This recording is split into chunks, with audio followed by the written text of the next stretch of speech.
صباح الفل يا ست الكل. بصي على الناس اللي خرجوا من حياتك من بعيد وانتي هتعرفي ربنا خرجهم من حياتك ليه.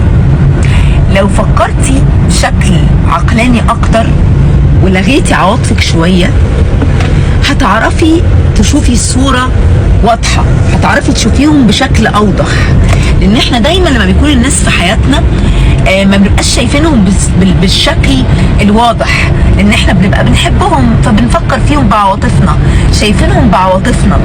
لكن دايما لما بنخرج بره او حد بره بيحكم بيعرف يشوف الصورة اوضح. الحمد لله ان ربنا خرجهم من حياتك حتى لو هم قعدوا معاكي كتير.